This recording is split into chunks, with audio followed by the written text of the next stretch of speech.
Okay, so I want to start today with a premise that creates a bit of friction.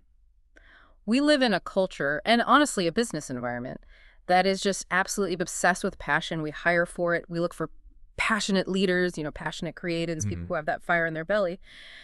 But I'm looking at the stack of research for today, and it's suggesting something, well, something uncomfortable. It's suggesting that passion, specifically raw, unchecked passion, might actually be the single biggest threat to long-term success. It's a provocative idea, isn't it? It is. Because we are so conditioned to think of passion as the engine. It's the thing that makes the car go. It's the spark. Right. But the argument here is that if you have high-octane fuel, but you haven't built the engine block and you don't have a steering wheel, you aren't going to win the race. You're just going to set the car on fire. Today, we are doing a deep dive into Formed for the Nations, From Commitment to Commission by Chris R. Villasis. Now, on the surface, this is a book about mission work and the church. But as I was reading through this, I realized this is really a manual on the psychology of endurance. Absolutely. Villasis is tackling what he calls the crisis of passion without formation. Mm. And while his context is, sending people overseas for mission work, the principle is it's universal. He's identifying this massive gap, a missing journey between that moment of commitment where you say, I'm going to do this big thing, and the actual capacity to pull it off. And that's the mission for this deep dive. We need to unpack that missing journey. We want to understand why Villasis argues that slowing down to be formed is the only way to actually finish what you start. Because, and be honest here, how many times have we seen a massive launch, a huge kickoff, lots of hype, and then 6 months later, nothing? It happens constantly. In the startup world, in nonprofits, and certainly in the context Villasis is writing about. He describes this cycle of what he calls fragile mission movements. You get these massive conferences. The lights are low, the music is swelling, the speaker is charismatic. Oh, yeah. People are moved emotionally. They rush to the front. They sign the card. There is this rapid mobilization. It feels like success. It looks like momentum. That looks like success. But Villasis argues that because there's no root system, as soon as the adrenaline wears off and the actual difficulty sets in, you get burnout. Right. Or worse, total collapse. He uses a metaphor from Matthew 13 that I think creates a very clear visual for this. The seed on rocky ground. Oh, that one resonated with me. Can we dig into that image? Because I think we've all been that seed at some point. It's the perfect image for modern burnout. So the seed falls on shallow soil. It springs up immediately. And Villasis points out that we love the springing up part. It's fast, it's joyful, it looks impressive on social media. But because there is no depth of earth, as soon as the sun rises, which represents tribulation, persecution, or just the grind of daily life, it scorches. It withers. That brings us to the core quote that really anchors the first part of the book. Passion ignites, but formation preserves. That distinction is so vital. Passion is the spark. But formation is the structure that keeps the fire contained and useful. Villasis warns that zeal without wisdom is dangerous. We tend to assume that if our intentions are good and our energy is high, the details will sort themselves out. But unformed passion just creates fragility. When you hit resistance, and you always hit resistance, passion alone isn't enough structure to hold up the weight of the work. This feels incredibly relevant to what we often call the learner's trap. You decide to learn a new language or an instrument or maybe start a podcast. You buy the gear, you watch the YouTube videos, you are 100% in. But then you hit that intermediate plateau where it's just hard and boring. And that is exactly where you quit, unless you have been formed.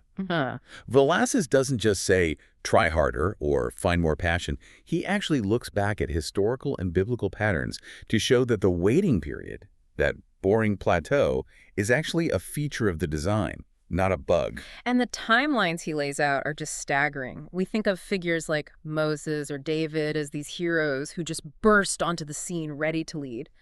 That's not what the text says. Not at all. Look at Moses. He grows up in a palace, sure. But before he leads the Israelites out of Egypt, he spends 40 years in the desert of Midian. 40 years. He's basically a shepherd in obscurity. What is he doing for 40 years? That seems excessive. I mean, from a career standpoint, that is a massive gap in the resume. It looks like wasted time to us. But Villasis argues he's unlearning Egypt. He's learning humility. He's being formed from a prince who thought he could save people by, killing an Egyptian guard into a shepherd who learns to rely on God. Or take David. He's anointed king as a teenager. But he doesn't go to the palace. He spends years running for his life, living in caves, being hunted by Saul. And even Jesus, this was the statistic that really stopped me in my tracks. It's the ultimate counter-argument to our hurry-up culture, right? Jesus lives 30 years of what Villasis calls formation and obscurity before he starts 3 years of public ministry. Think about that ratio. 10 years of preparation for every 1 year of public output.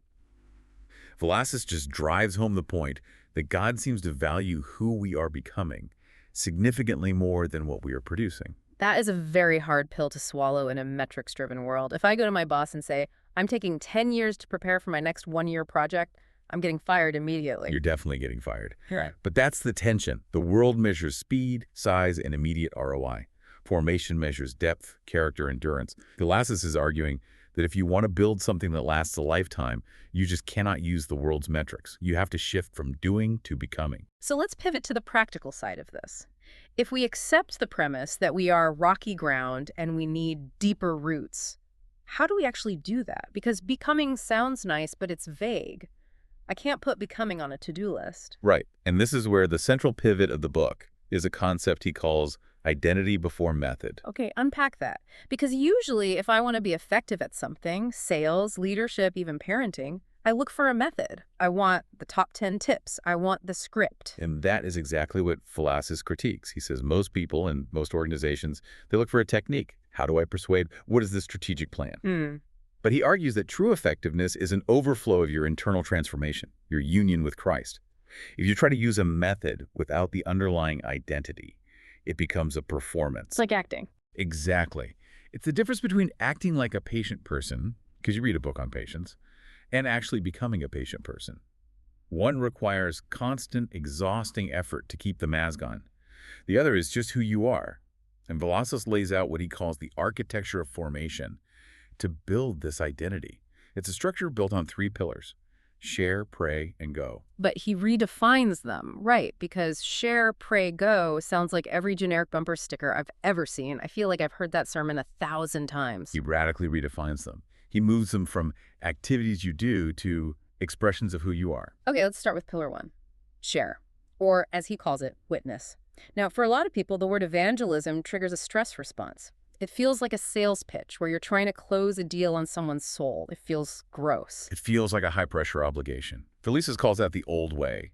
It's treated like a technique you have to master or a quota you have to hit. Yeah. But he flips it to the new way, which is witness as an overflow of identity. He introduces this term that I think is fantastic, gospel fluency. I loved that analogy. Break down what he means by fluency versus, say, memorization. Okay, so think about learning a foreign language. If you just have a phrase book, you can survive. You can ask, where's the bathroom? Or how much does this cost? But you are stiff. You are panicked that someone might answer you with a word you haven't memorized. You can't have a real relationship. You're just reciting lines. I have been that tourist. It's terrifying. You aren't listening to the other person. You're just mentally rehearsing your next sentence. You're disconnected. Precisely. That is how many people treat their faith. Yeah. They have a script. They have the 4 spiritual laws or whatever tool they were taught. But Villasis argues that formation leads to fluency. When you are fluent, you know the language, the story of redemption, so well that you can speak it naturally in any context. You can adapt. You aren't reciting, you're conversing. It allows you to articulate the reality you live in without it feeling forced. And this has to tie into what he calls relational evangelism. Right. It prioritizes hospitality over haste. If you're just running a script, you want to get to the close as fast as possible. But if you are fluent and relational, you understand that transformation happens in the context of trust. He points out that we need to stop trying to win arguments or close deals and start trying to sow faith over time, like a gardener. It takes the pressure off. You don't have to be a closer. You just have to be present and fluent. It shifts the dynamic from a transaction to a relationship. And frankly, in today's world, nobody wants to be a project. People want to be known. Fluency allows for that. Okay, moving to pillar 2, intercession or prayer. This is where I think the book challenges the modern type A personality the most. I think most of us, even if we are religious, view prayer as the thing you do before the work. Like, God, please bless this strategy I came up with. That is the standard view. Prayer is preparation. It's the warm-up lap. It's the pregame speech. But Villasis proposes a total paradigm shift here. He argues that prayer is the work. He calls it frontline participation. That sounds good on a poster, but what does it mean practically? How is sitting in a room praying the work? I can't put that on a timesheet. It changes where the burden lies. If you view prayer as just the warm-up, then the success of the mission depends entirely on your hustle, your strategy, your eloquence. That is a crushing weight. And Villasis connects this directly to burnout. You are carrying a load you weren't designed to carry. So intercession is a way of shifting the weight. Exactly. When you intercede, when you pray for others or for the mission, you are acknowledging that the real change, the heart change, is something only God can do. You are participating in the work, but you are depending on God's power, not your own energy. It's the difference between trying to row a battleship by yourself and putting up a sail to catch the wind. One is exhausting and impossible. The other harnesses a power greater than yourself. And because it's work, he argues you need to rest from it, right? Yes, and this is crucial. He talks about rhythms that sustain intercessors. If you are going to be a heavy lifter in prayer, you need Sabbath, you need silence, you need scripture. If you treat spiritual work like a sprint, you will get what he calls spiritual fatigue. You need recovery time, just like an athlete. It's interesting because usually when people talk about burnout, they talk about physical rest, but he's talking about spiritual rest. Because you can be physically rested, but spiritually exhausted. If you haven't disconnected from the burden of the world, a nap isn't going to fix it. That brings us to the third pillar, sending or go. This is usually the part where the music swells and everyone runs out the door to change the world. We love the go part. But again, Villasis throws up a caution flag. He warns against the impulse trap. Yeah. In our modern world, we equate urgency with haste. We see a need, poverty, injustice, a spiritual need, and we think the house is on fire, I must go and now W. Is that wrong? If the house is on fire, shouldn't you run? Urgency is good. Haste is dangerous. Villasis says true urgency requires wisdom. If you run into a burning building without fire gear and a plan, you just become another casualty. You don't help anyone. You actually make the situation worse. So how do we go with wisdom? It starts with removing the individualism. He talks about community discernment. He points to Acts 13 with the church in Antioch. Paul and Barnabas didn't just decide over coffee, hey, let's go on a mission trip. The community fasted, prayed, and discerned the call together. That is so different from the individual hero narrative we love, the lone wolf who saves the day. We love the story of the person who defies everyone to go do the thing. Villasis is very critical of the hero narrative. He talks about mission skills that serve movements. When you go, especially cross-culturally, the goal isn't to be the leader or the star. The goal is to serve what God is already doing there, often by partnering with local believers who've been there for generations. It requires a posture of deep humility. You aren't bringing the solution in your suitcase. You are joining a family. Exactly. And that humility is impossible if you haven't done the work of formation we talked about earlier. If you haven't dealt with your ego in the wilderness, you will bring your ego to the mission field. And that causes damage. We've seen it historically, well-meaning people causing chaos because they hadn't been formed before they went. So let's zoom out. We have witness that comes from identity, not scripts. We have prayer that is the actual work, not just the warm-up. And we have sending that is rooted in community wisdom, not impulse. This sounds slower. It sounds inefficient. It is slower. And that is the point. But how do we measure success then? Because if I tell a donor or a board, hey, we're being really slow and focusing on our feelings, the spreadsheet looks bad, how do you justify this architecture? That is the friction point. Villasis argues we have to shift our metric from outcomes to obedience. Define the difference. Because outcomes pays the bills. Outcomes are things like numbers, speed, visibility, how many people showed up, how many dollars were raised. Those things are often completely out of our control. You can do everything right and still have small numbers. Obedience is, did I stay faithful? Did I do what was asked of me, regardless of the immediate result? He calls it the long obedience. Yes, referencing Eugene Peterson. The long obedience is the willingness to stay faithful when the work is unseen, when it's boring, or when it's costly. Villasis defines success as faithful obedience over time. It reminds me of the farming analogy again. You can't force the harvest. You can only be faithful to water and weed. And you have to be okay with seasons of winter where nothing seems to be happening. That is the hardest part for the modern mind. We want constant summer, but formation happens in the winter. There is a concept in the epilogue that really landed for me, a life that endures. That is the ultimate goal. This book isn't about how to have a great launch year. It's about how to have a life that, at the very end, looks like a completed race. He says the goal isn't just to start, it's to finish. And the data shows that many people do not finish well. They burn out, they blow out morally, or they just fade away.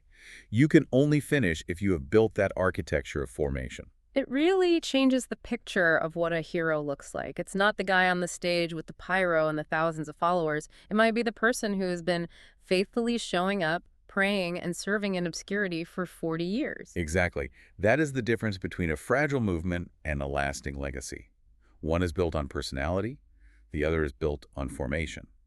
Personality collapses under pressure. Formation hardens under pressure. So let's bring this home. We started this deep dive talking about the trap of passion. We've walked through the idea that we need to build deep roots sharing from fluency, praying as participation, going with wisdom. What is the one big thing you want the listener to walk away with? I think the big takeaway is that this architecture isn't just a nice to have. It is a survival mechanism. If you want to build something that lasts, whether that is a ministry, a business, or a family legacy, you cannot skip the formation phase. You cannot bypass the wilderness. If you try to shortcut the character development to get to the success faster, you are building on sand, and the storm is coming. It's funny, looking back at the source material, I realized that Formed for the Nations is almost a permission slip to slow down. It's permission to stop panicking about doing enough and start caring about becoming enough.